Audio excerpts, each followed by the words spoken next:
Hello crazy football lovers, কি অবস্থা সবার? আশা করি তোমরা সবাই বেশ ভালো আছো। রিয়াল মাদ্রিদের বর্তমান সময়ে যে সিচুয়েশন যাচ্ছে সেটা কিন্তু খুব একটা আসলে রিয়াল মাদ্রিদের পক্ষে না। গতকালকে দেখলাম ফ্যাব্রিজিও রোমানো একটা পোস্ট করছে যে রিয়াল মাদ্রিদ যখন তখন মানে অবস্থা খারাপ হইলে কার্লোকে চেঞ্জ করে ফেলবে এবং সেই জায়গায় সান্তিয়াগো স্কোলারিরে কিন্তু নাকি কোচ হিসেবে দেবে। সোলারি একটা কোচ, তাকে নাকি ইন্টার্ন পরিচয় দিতে পারে। সো এই বিষয়টা তো অবশ্যই কার্লো আনচেলত্তির মাথায় গেছে। সো তার মতো একটা মানে লিজেন্ডারি কোচ যখন বিষয়টা জানতে পারে যে রিয়ালের অবস্থা খারাপ হইলে আমাকে আসলে স্যাক করা হইতে পারে, ওই সিচুয়েশন থেকে আবার রিয়াল মাদ্রিদের বর্তমান টিম যদি দেখেন, ভাই নাই আর নাই, ইনজুরি আর ইনজুরি, সব জায়গায় গুজামিল।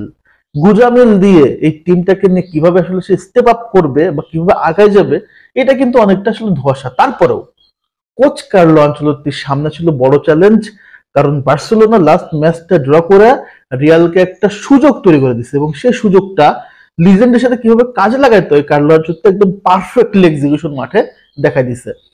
গতকালকে যখন আসলে বার্সেলোনা, গত পরশু যখন বার্সেলোনা আসলে ড্র করছে, তখন ভাবছি যে রিয়াল যদি একটা বার্সাকে ধরতে পারে তাহলে কিন্তু বার্সেলোনা আর রিয়ালকে পাস ধরতে পারবে না, কারণ বার্সেলোনা একবার পিছিয়ে পড়ে গেলে রিয়াল আর আর থামবে না।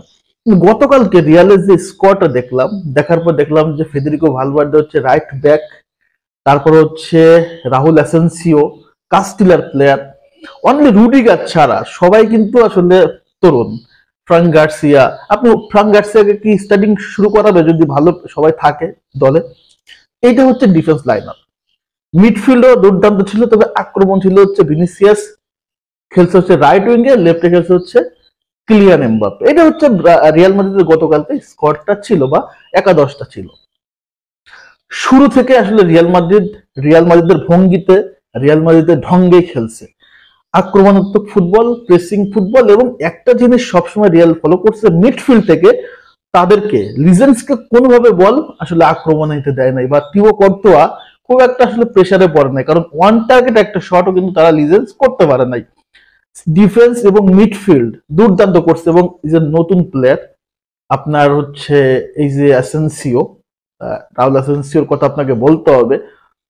রিয়েলি আসলে এই যে একটা তরুণ প্লেয়ার হিসেবে দলে এসে যে পারফরমেন্স করা বা রিয়াল মাদ্রিদের মতো ডিফেন্স সামলানো, এটা কিন্তু খুব একটা সহজ ব্যাপার না। এবং ফেদেরিকো ভালভার্দে বা মিডফিল্ডের প্লেয়ার, মিডফিল্ড থেকে রাইট ব্যাক পজিশনটা যে কিভাবে সামলায়, এবং কার্লো আনচেলত্তি জানে ফেদেরিকো ভালভার্দের স্পিডও ভালো, সে কিন্তু খুব দ্রুত আক্রমণও করতে পারে, আবার তার জায়গায় চলে আসতে পারে। এই জন্য আনচেলত্তি তাকে কিন্তু আসলে রাইট ব্যাকে ইউজ করছে, এবং সেখানে সে আসলে দুর্দান্ত সফল, শুধু সফল না, দুর্দান্ত সফল। তবে এই ম্যাচে ভিনিসিয়াস জুনিয়রকে নিয়ে এক্সট্রা কথা বলতে হবে, কারণ ভিনিসিয়াস জুনিয়র যা করছে, এক কথায় আসলে আনসেলফিশ মাইন্ড যেটা বলে, যে 43 মিনিটে যে ফার্স্ট গোলটা রিয়াল মাদ্রিদ করছে, ফার্স্ট হাফে তো ফার্স্ট একটাই গোল হয়েছে, এবং সেখানে ভিনিসিয়াস জুনিয়র চাইলে চাইলে কিন্তু গোল দিতে পারতো।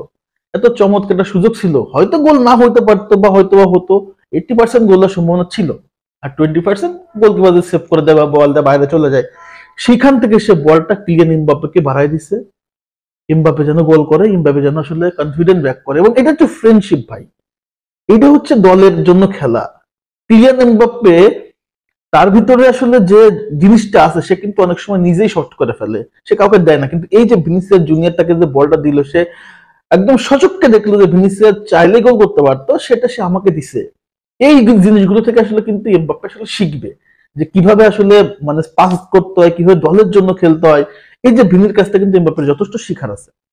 এবার আসে আর্দা গুলারের কথা ভাই। মিডফিল্ডে আর্দা গুলার গতকালকে মনে হচ্ছিল যে মিডফিল্ডে স্নাইপার, এক কথায় দুর্দান্ত তার শট, স্কিল এবং বল নিয়ে সে কিভাবে আসলে ডিবক্সের ভিতরে ঢুকে যাচ্ছিল, এটা দেখলে ভাই মনটা শান্তি, চোখের শান্তি, একটা ভিন্ন রকম একটা অনুভূতি লাগতেছিল। আর্দা গুলারের গতকালকের আসলে খেলা পারফরমেন্সটা আউটস্ট্যান্ডিং, রিয়েলি আউটস্ট্যান্ডিং। তবে আর্দা গুলার যদি একটা গোল পেতো তাহলে মনে হয় স্বয়ং সম্পন্ন হতে পারতো। তার যে শট গুলো ছিল, একটা ফ্রি কিক অসাধারণ ছিল, গোলকিপার সেভ করছে লিজেন্সের, না হলে কিন্তু আর্দা গুলার একটা গোল অবশ্যই পেতে পারতো। এবং শেষ সময় আমাদের ফিনিশিংটা দিছে হচ্ছে আপনার জুড বেলিংহাম গোল খরায় ভুগতেছে, এবং গতকালকে সে গোল করছে। রিয়াল মাদ্রিদ 3-0 গোলে দিচ্ছে। এখানে আবার একটা গোল ছিল হচ্ছে ফেদেরিকো ভালভার্দের ফ্রি কিক থেকে আসলে টাসে পাওয়া বল, একদম মানে মাটি কামড়ে একটা গোল। সো দুর্দান্ত একটা ম্যাচ রিয়াল মাদ্রিদের জন্য, এবং রিয়াল মাদ্রিদ অশনি সংকেত পাইছিল বার্সেলোনার কাছ থেকে।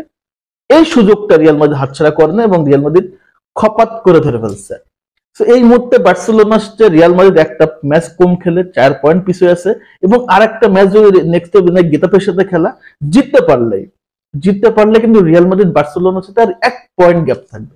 আর যে কোনো সময় ভাই 1 পয়েন্ট কিন্তু গ্যাপ আসলে ঘাটতি পূরণ করা সম্ভব। সো রিয়াল মাদ্রিদের এত প্রেসার, কার্লোর এত প্রেসারের পরেও টিমে কিছু নাই ইনজুরি থাকার পরেও এত দুর্দান্ত একটা ম্যাচ বের করে নিয়ে আসা সত্যি লিজেন্ডের পক্ষে আসলে সম্ভব। তো রিয়াল মাদ্রিদ এইভাবে আগায় যাক, এই সুযোগগুলো এইভাবেই কাজে লাগাক, এটাই হচ্ছে চাই। So royal Madrid is royal Madrid আসলে বলে না যে রিয়াল মাদ্রিদ ইজ ব্যাক, বা রিয়াল মাদ্রিদ কখনো আসলে হারাই যায় না, অল টাইম ব্যাকেই থাকে। সো এটা হচ্ছে আলোচনা। গতকালকের ম্যাচটা কে দেখছেন? ম্যাচটা ইম্প্যাক্ট, আর্দা গুলার, Valverde, Vinicius junior, Mbappe, total টিমের খেলাটা কেমন লাগছে অবশ্যই কিন্তু কমেন্টস করতে ভুলবেন না। আর যদি আমার ভিডিও ভালো লেগে থাকে ফেসবুক থেকে দেখলে ফলো করবেন, ইউটিউব থেকে দেখলে সাবস্ক্রাইব করবেন। আল্লাহ হাফেজ, আসসালামু আলাইকুম।